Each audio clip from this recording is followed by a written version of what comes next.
네, 안녕하십니까. 대전보건대 학생 여러분. 오늘은 자기소개서 작성법 학과별 맞춤형 시간입니다. 그래서 오늘 방사선과 여러분들과 함께 지난 2회차 이력서 그리고 3회차의 보건계열에 일반적으로 쓰셨던 자기소개서 작성법에서 우리 학과만의 사례로 우리 학과에 어떤 식으로 적합한 내용들을 반영해서 각각의 LMS상에 올라가는 4가지 항목 작성하면 좋을지 함께 알아보도록 하겠습니다. 이번 시간에는 크게 2가지를 볼 건데요. 우선은 학과 맞춤형이기 때문에 여러분이 방사선과를 졸업하시고 나서 사실 사회에 진출할 때 모든 사람이 다 전공을 살린다고 얘기할 수는 없을 겁니다. 그래도 어쨌든 우리가 학교에서 하는 전공을 기반으로 해서 자소서 쓰는 훈련들을 하기 때문에 취업 분야, 우리 방사선과를 졸업한 후에 갈 수 있는 주요 취업처 2가지의 직무를 가지고 이런 직무들이 어떤 일을 하는지, 주로 이런 직무들은 어떤 점을 강조하면 좋은지 먼저 좀 살펴보도록 하겠습니다. 그리고 그런 직무의 역량 기반으로 해서 각각의 성장과정, 성격의 장단점, 학창시절, 지원동기, 입사 후 포부의 항목들을 어떤 식으로 사례로 정리해서 한번 써보면 좋을지 보여드리도록 하겠습니다. 여러분에게 강의 전에 좀 먼저 말씀을 드리고 싶은 건 이번 이 취업 교과목 이 취업 교과목은 사실 패스 페일 과목이기도 하고 졸업을 반드시 하기 위해서 들으셔야 되는 필수 과목이기도 합니다. 그래서 LMS상에 여러분이 지금 오늘 마지막 이 학과별 자소서 맞춤형 이 강의를 들으신 후에 여러분만의 자소서를 쓰는 것들이 우리가 지금 이 강의라는 가장 중요한 목적이기도 하고요. 또 한편으로는 아무리 많이 강의를 들어도 내가 실제로 그 자소서를 쓰는데 익숙하지 않으면요, 여러분 굉장히 좀 힘들 수 있습니다. 그런 경우 저는 이런 말씀도 좀 드리고 싶어요. 아무리 들어도 모르겠어요. 그러니까 안 할래요. 보다는요, 들어도 잘 모르겠는데 그래도 안 하기보다는 제가 여기서 방사선과에 맞는 사례들만 보여드릴 거거든요. 그럼 그런 사례들을 여러분이 좀 활용해서 일부 비슷하게 그 내용을 써서라도 나의 것으로 조금 맞춰서 일부는 여러분이 이거를 카피하시고 거기서 몇 가지의 단어나 사례만 좀 내가 실습했던 병원이 틀리면 그런 정도만 좀 넣어가지고 어쨌든 2줄이던 3줄이던 여러분이 실제 손으로 작성하시고 또 컴퓨터로 타이핑 치시고 LMS에 올리실 수 있는 그런 의지와 실천이 좀 먼저 되어야 되는 것 같습니다. 이건 강의는 누군가가 대신해서 여러분께 알려드릴 수 있지만 그 강의를 듣고 내 것으로 만들어서 서류를 쓰는 건 누구도 해줄 수 없어요, 여러분. 예, 그렇기 때문에 지금서부터 제가 미리 말씀을 드립니다만 너무 어렵게 느껴진다. 유독히 글 쓰는 걸 힘들어 하시는 분들이 계십니다. 예, 전 충분히 그걸 이해하기 때문에 나는 아무리 들어도 너무 어려워요 하시는 분들은 우리 과에 맞는 사례가 나왔을 때 그 사례들을 일부 좀 활용해서 내 것으로 활용해서 조금씩만 단어 바꿔가면서 한번 써보시는 것. 결국 이건 우리가 학교에서 이 자소서를 가지고 뭐 어디 내보내겠다는 게 아니라 훈련하는 거잖아요. 막상 좋은 취업처가 나와도 서류가 없어서 교수님들이 추천을 못하겠다라는 이야기까지 나오고 있기 때문에 뭐 이건 비단 방사선과의 문제는 아닙니다. 우리가 다 많은 대학생들이 이런 문제를 현실적으로 갖고 있기 때문에 어떻게 해서든 한번 써보겠다라는 이 굳은 각오, 의지를 갖고 이 수업을 좀 참여하시면 좋을 것 같습니다. 이해하셨죠, 여러분? 그러면 같이 한번 살펴보도록 하겠습니다. 제가 첫 번째 우리 1주차 때 취업 전략 강의를 할 때 이 똑같은 이야기를 했었습니다. 우리가 여러 기업에 취업 준비를 하게 되는데 그런 기업에 들어가기 이전에 뭐 여러분에게는 기업이 이제 결국 병원일 수 있지만 취업의 프로세스는 자기소개서 먼저 쓰는 게 아니다. 항상 우리를 뽑으려고 하는 방사선사를 뽑으려고 하는 회사들의 채용 공고를 좀 봐서 어떤 자격을 원하는지 좀 분석한 후에 나는 그런 자격 요건에 얼마나 적합한 경험과 전공과 자격증을 취득했는지 좀 정리해보고 그리고 나서 자기소개서를 이런 직무에 맞춰서 써야 됩니다 라는 이야기를 했었습니다. 그리고 오늘은 그 세 번째 시간으로 실제로 어떻게 그러면 이렇게 우리가 방사선사로서 적합한지를 보여주는 진짜 서류를 쓸 것인지 한번 우리 과에 국한해서 살펴보도록 할게요. 우리 방사선은 주요 취업처가 우선은 방사선사가 가장 많을 수 있다고 저는 알고 있습니다. 그런데 이런 방사선사 말고도 비파괴검사원으로도 많이 나가시는 걸로 알고 있어요. 그래서 이 두 가지를 우선은 자소서 쓰기 전에 한 번 더 찾아보고 이 두 가지 업무가 어떤 일을 하는지 알아보고 이런 일을 하려면 어떠한 강점이 필요한지 조사해보고 나서 성장부터 지원 동기까지를 써주시면 더 효과적일 것 같습니다. 그래서 배운 것들이지만 한 번 더 활용해 보겠습니다. 내가 방사선사로 취업하고 싶다. 그러면 자기소개서 작성할 때 이렇게 작성하시면 더 좋죠. 우선은 방사선사 워크넷에 들어갔더니 하는 일이 의사의 진료 활동을 보조하여 신체 내부기관의 질병이나 장애 진단을 위해서 각종 방사선 장비를 조작하고 각종 방사선 물질을 이용해서 신체 내부기관의 질병이나 장애에 대한 치료 업무를 하는 게 방사선사가 하는 일이었습니다. 여러분이 굳이 이걸 안 보셔도 아시죠? 근데 머리에 알고 있는 것과 글을 쓰려고 했을 때 이렇게 정리가 되지 않으니까 이런 내 하는 일을 한번 찾아보시면 되게 좋다는 거죠. 그래서 그 구체적인 것으로 치료 방사선에 관련된 지식들을 환자에게 제공해주고 뭐하고 쭉 나와 있지 않습니까? 방사선 종양학과 의사 등과 함께 선량 계산 등 방사선 치료 계획도 세우는 게 우리가 해야 되는 일 중에 하나고요. 외부 방사선 치료기, 전위계, 이온 챔버 등을 사용해서 출력선 양을 측정하는 것도 우리가 해야 되는 일일 수 있습니다. 하나만 더 읽어볼까요? 환자의 매회 치료 과정, 자료 및 결과를 정리 분석해서 의사에게 제공하고 환자의 기록을 관리하는 것도 방사선사들이 해야 되는 일일 겁니다. 그래서 이런 일을 잘하려면 방사선사에게 어떠한 강점이 요구되느냐? 요구되느냐 굉장히 많지만 그 요구되는 강점들을 찾아보면 배려도 필요하고 데이터에 대한 신뢰도 있어야 되니까 신뢰도 필요하고 꼼꼼함도 필요하고 정직성도 필요하고 분석적 사고도 필요하다는 거죠. 그러면 여러분이 이렇게 내용을 한번 내가 너무 방사선사가 무슨 일을 하는지 잘 알지만 그래도 워크넷 들어가서 방사선사가 하는 일을 좀 찾아보시고 그리고 나서 방사선사로서 왜 자신을 채용해야 되는지 쓰실 때 다시 말하면 자소서의 항목에 쓰실 때 배려심, 신뢰성, 협조, 꼼꼼함, 분석적 사고 이런 것들이 조금 더 어필될 수 있도록 여러분이 사례를 쓰실 때도 이런 협조와 관련된 사례, 학창시절의 경험을 쓰실 때도 뭔가 실습에 나갈 때 꼼꼼하게 했던 경험 이런 걸 기준으로 쓰시게 되면 훨씬 더 방사선사에게 적합하게 보일 수 있다는 점을 좀 기억하면서 자소서를 쓰면 좋겠다는 거예요. 이해가 되셨죠, 여러분? 여태까지 배웠는데 3회차까지 계속 자소서 쓰는 방법 배웠는데 막상 LMS에 올라가는 자소서는 또 내 마음대로 쓰게 되면 배운 게 의미 없어지잖아요. 그래서 방사선사로서 이런 강점이 필요하다는 것 좀 기억하시면서 자소서 쓰시면 훨씬 더 좋겠다는 말씀 드리고 싶습니다. 두 번째는 비파괴검사원으로 내가 취업을 하고 싶습니다. 그럼 마찬가지로 어떻게 해야 된다고요? 비파괴검사원으로 자소서를 쓰기 위해서는 우선 비파괴검사원이 하는 업무를 좀 자세히 볼 필요가 있는 것 같습니다. 그래서 비파괴검사원이 주로 하는 직무를 한번 볼게요. 제품의 특성을 고려하여 검사 방법을 결정하고 검사 일정 등의 계획을 수립하는 일도 하고요. 그래서 꼼꼼함이 필요할 것 같습니다.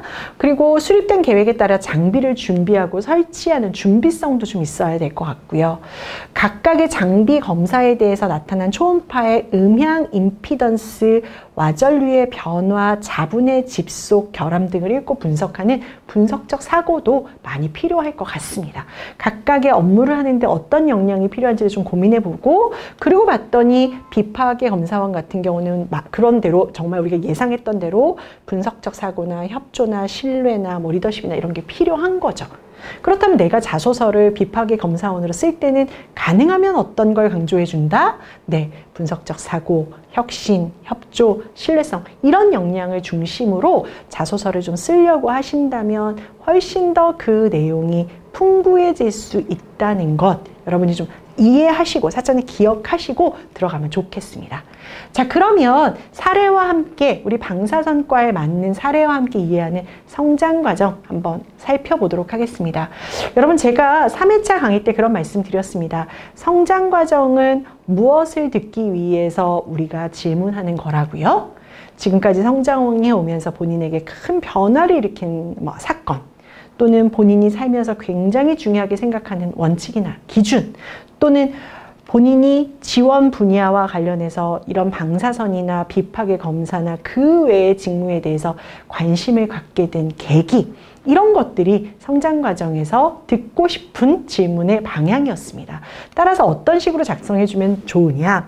본인에게 굉장히 중요하게 생각하는 가치나 기준이 있다면 왜 그런 가치와 기준이 중요한지, 그리고 그런 것들을 뒷받침해 줄 수 있는 여러 경험보다는 한 가지 경험을 끄집어내시라고 했습니다. 그리고 이것들을 통해서 형성된 자신의 가치와 기준이 앞으로 사회생활을 할 때 어떻게 도움이 될 거라고 생각하는지까지 연결해서 쓰시면 매우 좋다. 그리고 자신이 지원 분야에 관심을 갖게 된 계기와 경험을 말하고 난 어떤 직업인이 될 거다라는 다짐으로 연결해주면 되게 좋다는 이야기 했었죠. 그것들을 방사선사에 연결해서 쓴 사례를 한번 보겠습니다. 저는 배움에 있어 목적의식을 가지고 배우는 것을 좋아합니다. 고등학교 3학년 유방에 섬유신종이 생겨 유방초음파 검사를 직접 받게 된 경험이 있습니다. 조기에 발견하게 되어서 다행이라는 안도감과 더불어 당시 검사를 받으면서 신기하게 생각이 되었던 방사선과에 대해서 관심을 갖게 되었습니다. 성장 과정은 관심 갖게 된 계기를 쓰라고 했는데 비슷한 게 나왔네요.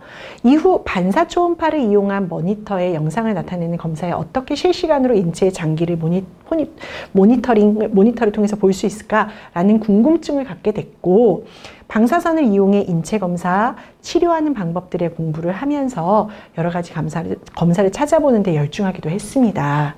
시간이 지날수록 보건 계열에 대한 관심이 높아져서 방사선과를 선택해서 대학을 진학했고, 저는 꿈에 한 발 더 다가서면서 전공 과목을 더욱 발전시켜서 정확한 촬영으로 환자의 치료에 도움이 되고 싶어서 방사선사가 되겠습니다. 또는 그런 도움이 되는 방사선사가 되겠습니다. 라고 이야기했습니다.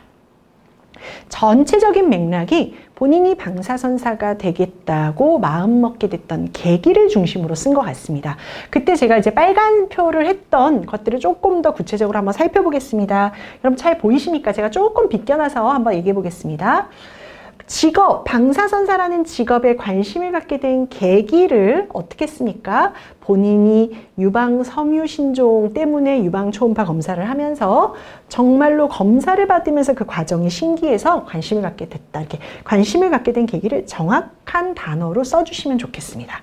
그리고 내가 이 분야에 대해서 어떤 부분에 궁금증을 갖고 내가 노력했냐. 어떻게 이런 촬영을 해서 영상기기가 촬영한 게 모니터로 보이는 거지? 이런 것들에 대한 호기심. 그냥 되게 신기해서 했습니다 보다는 이렇게 어떻게 실시간으로 이런 것들이 저렇게 모니터링 되는 거지가 궁금해서 시작을 했고, 그렇게 해서 내가 여러 가지 검사를 찾아보면서 방사선에 대해서 입학하기 전서부터 좀 관심을 갖고 찾아봤습니다. 그렇게 찾아봐서 어떻게 했습니까? 내가 노력의 결과로서 대학에 입학하게 됐고, 이런 것들이 방사선사로서 내가 앞으로 일을 할 때 어떤 식으로 도움이 될 수 있습니다 라는 흐름으로 작성하게 되는 겁니다. 그래서 본인께서 내가 이 과의 전공에 관심을 갖게 된 계기를 통해서 성장 과정을 쓰고 싶다면 가장 상단에 직업에 대해서 관심을 갖게 된 계기를 여기 보시는 사례와 같이 정확하게 좀 기재해 주시면 좋겠습니다. 성장 과정의 사례 하나만 더 보도록 하겠습니다. 중학생 시절 저는 사랑의 집이나 정신적으로 불편하신 분들을 찾아가 봉사활동을 하며 어르신들이 혼자 하시기 힘든 많은 일들을 도와드렸습니다. 식사를 도와드리거나 구체적으로 쓰네요. 씻는 것, 빨래, 청소, 산책 등 일반 사람들이면 누구나 손쉽게 하는 것들을 도와드렸습니다. 누가 도와주지 않으면 사탕 한 개조차 혼자 드시기 힘든 다른 사람들의 도움이 절실히 필요한 사람들이 많았었습니다.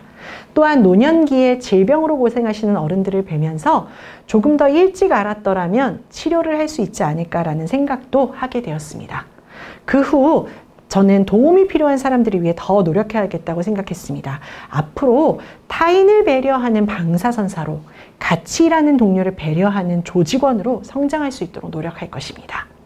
자, 여기에서는 본인이 방사선사에 관심을 갖게 된 계기를 쓴 게 아니라 방사선사에서는 뭐를 강조하면 좋다고 했습니까? 이왕이면 배려, 협조, 분석적 사고 이런 거를 강조하면 좋습니다라는 역량 키워드를 얘기했었죠.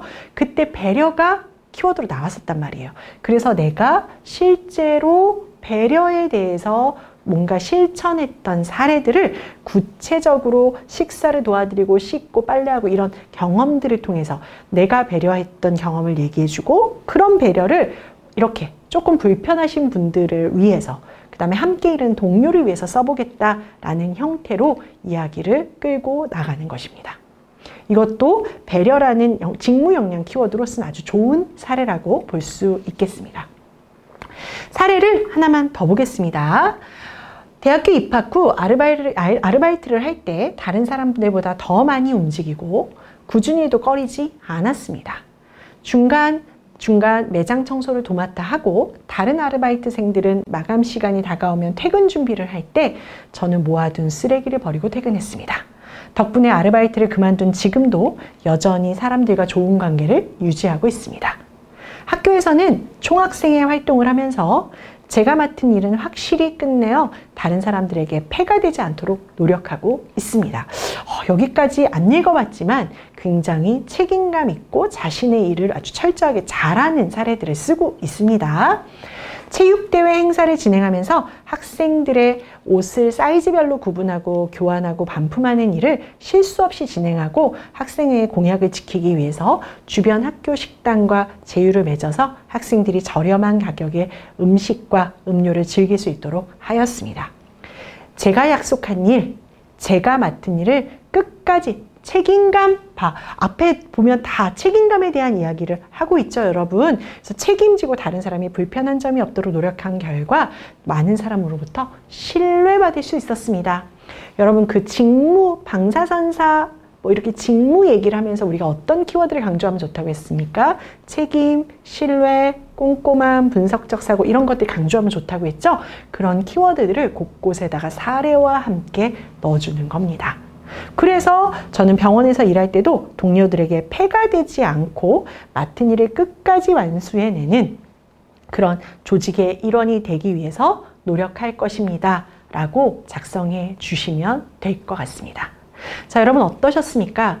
제가 급히 나가지 않으려고 합니다. 이 학과별 맞춤형 자소서는 사실 이제는 정말 여러분이 오늘 강의를 끝내고 나면 자소서 강의는 더 이상 없습니다. 예, 다음 시간에는 정말 우리가 체크리스트를 가지고 이력서나 자소서 잘 썼는지 확인하는 정도의 그런 강의이기 때문에 오늘 강의를 통해서 완벽하게 그 내용 정리하셔야 되거든요. 그랬을 때 성장 과정을 보겠습니다. 성장 과정은 내가 관심을 갖게 된 계기를 써도 되고 생활 신조를 쓰셔도 됩니다. 다만 관심을 갖게 된 계기가 있다면 그 계기를 명확하게 쓰셔야 되고 생활 신조라면 그게 왜 나의 생활 신조인지를 명확하게 쓰시면 되겠죠. 근데 첫 번째 사례는 제가 관심을 갖게 된 계기로 해서 썼지만 두 번째와 세 번째 사례는 직무 역량, 방사선사로서 필요한 배려, 책임, 신뢰 이런 직무 역량을 가지고 성장 과정을 쓴 겁니다. 그때 여러분이 지금 보시는 것 같이 사례가 그냥 무작정 책임감 있게 써요가 아니라 이렇게 구체적으로 많은 일, 꾸준히 일, 청소, 마감 전에 남들은 가는데 나는 쓰레기를 버리고 이런 구체적인 내용들을 통해서 여러분들이 자신이 적합하다는 걸 얘기해 주시게 된다면 훨씬 더 효과적으로 본인들이 방사선사에게 필요한 역량을 강조하고 어필할 수 있다는 점 기억하시면 굉장히 좋겠습니다. 자, 그러면 성장 과정은 세 가지의 사례를 통해서 제가 보여드렸으니까 아까 말씀드린 대로 뭐요? 아, 이런 방식으로 쓰면 되는구나. 여러분의 것을 쓸 수 있다면 지금 잠깐 스탑을 누르시고 동영상 보시면서 스탑 누르시고 내 거를 한번 써보시기 바랍니다. 그런데 나는 이렇게 들었지만 너무 아직은 작성하는 게 너무 힘들다라고 하신다면 제가 보여드렸던 사례 중에 본인의 경험과 일부 비슷하거나 겹치는 사례가 있을 때 그런 부분들을 중간중간 메모하시고 여러분의 사례랑 연결해서 한번 활용해 보셔서 지금 LMS상에 올려야 되는 워크시트의 내용들을 성장과정 이번 시간 끝났으니까 한 칸 채워보시기 바라겠습니다. 됐죠, 여러분? 자, 이제는 성격의 장단점 한번 알아보려고 합니다. 이번 시간에는 성격의 장단점을 어떤 식으로 써야 되는지 한번 복습, 우리가 이게 3회차에 했었던 건데 복습까지만 하고요. 파트 2 시간에 그 진짜 사례들 어떤 식으로 요거에 복습한 내용을 갖고 연이어서 어떤 식으로 사례로 구성하면 좋은지 한번 우리 방사선과에 맞춰서 알아보도록 하겠습니다. 우선 여러분, 성격의 장점 같은 경우에는 어떻게 쓰라고 했습니까? 자신이 생각하는 성격의 강점을 한 가지 얘기하는 게 좋다고 했습니다. 물론 하나에서 두 개는 괜찮습니다만 막 장점 6가지 쓰고 이러는 건 안 된다고 그랬어요. 이런 강점이 어떻게 형성되었는지 그것들을 그런 강점으로 뭔가 성공해 본 경험이 있는지를 많이 묻는 거라고 했습니다. 그래서 내가 강점이 있다면 그런 강점이 방사선 업무에 연결되는 강점이 된다면 매우 좋을 수 있습니다. 이런 강점으로 회사 생활이나 업무를 어떻게 하실 건지. 반면에 단점 같은 경우는 뭐 조금은 솔직하게 본인이 갖고 있는 부족한 점을 쓰시고 이런 단점이 왜 스스로가 단점이라고 생각하는지, 그리고 내가 이런 단점을 왜 고쳐야 된다고 생각했는지, 그리고 이런 단점들을 개선해 나가고 고치기 위해서 현재 어떤 노력을 하고 있는지를 연결해서 한번 써보시면 되게 좋겠습니다. 그래서 이런 부분의 질문 의도를 가지고 있기 때문에 우리가 어떤 식으로 작성하면 좋겠습니까, 여러분? 자신의 강점을 보여줄 수 있는 한 가지를 좀 보여주시고요. 그 한 가지와 관련된 경험도 너무 여러 가지를 쓰기보다는 하나에서 많게는 2개 정도의 경험을 통해서 내가 정말 책임감이, 내가 정말 의사소통 능력이, 내가 정말 꼼꼼함이라는 강점이 있다는 걸 좀 보여주시면 좋겠습니다. 그리고 이런 강점이 뭐 병원에서의 생활 또는 기업에서의 생활 또는 방사선사로서 비파계 검사원으로서 또는 여러분이 하고 싶은 다른 업무에 어떤 도움이 될 수 있는지를 연결하는 것으로 강점을 마무리하면 좋겠습니다.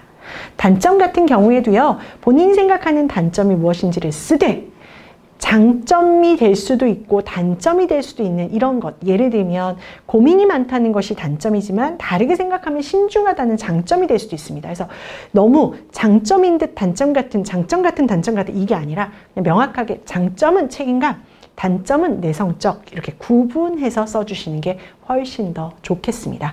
그리고 반드시 제가 여러분께 얘기했던 게 내가 왜 이런 단점을 고쳐야 되겠다고 생각하게 됐는지 그 계기들을 조금 더 명확하게 넣어주고, 단점을 쓰실 때는 항상 그것들을 내가 극복하기 위해서 현재 어떻게 노력하고 있는지까지 연결해 주시면 좋겠습니다.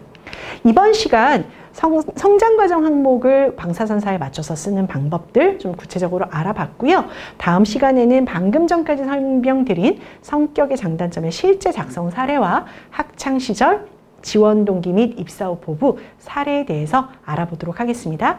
이번 시간 수업은 여기까지 진행하겠습니다. 감사합니다.